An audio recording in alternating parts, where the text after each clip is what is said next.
Bdew jitqasmu ċekkijiet botja ta' €150 lil 25,000 persuna li jaħdmu f'postijiet ta' xogħol atipiċi. Dan ifisser li dawk il-ħaddiema li jaħdmu f'xogħlijiet li m'għandhomx ħinijiet normali fis-setturi tal-akkomodazzjoni u tal-ikel, tas-servizzi amministrattivi, tal-manifattura, tat-trasport u tal-bejħ bl-ingross u l-blimnut se jkunu eliġibbli għal din l-għotja.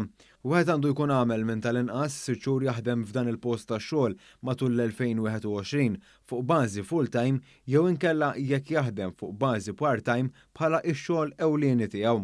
Din l-għotja se tkun qed tingħata lil dawk li l-paga bażika tagħhom, jiġifieri mingħajr bonuses jew sara, ma tkunx taqbes l-€20,000 fis-sena.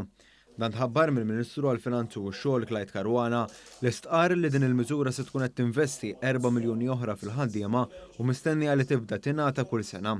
U qal ukoll li din il-miżura nibtet mill-politika nazzjonali għas-suq tax-xogħol u hija ntiża biex tinċentiva lil dawk il-ħaddiema li jaħdmu f'dawn l-oqsma li jirrikjedu sagrifiċċju differenti minn postijiet tax-xogħol oħra. Fil-fatt din l-għotja se tkun qed twettaq miżura tal-Baġit 2022 u tenniet fil-Baġit għas-sena d-dieħla.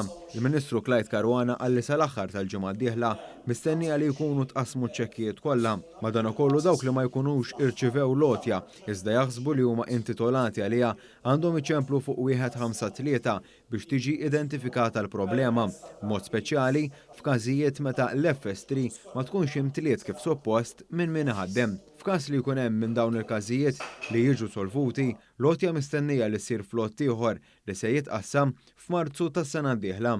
F'kumment li tagħlel dan l-istazzjon, il-Ministru Caruana nnota li din il-miżura segwi l-mekkaniżmu addizzjonali tal-kola li wkoll wera biċ-ċar l-impenn ta' dan il-Gvern li jinċentiva l-bżulija.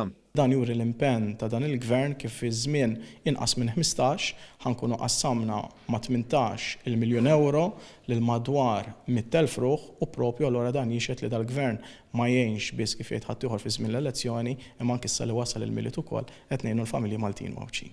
Il-Ministru Caruana spjega li din il-miżura tagħmel parti minn aktar minn 50 miljun euro li ngħataw lil ħaddiema matul din is-sena biss.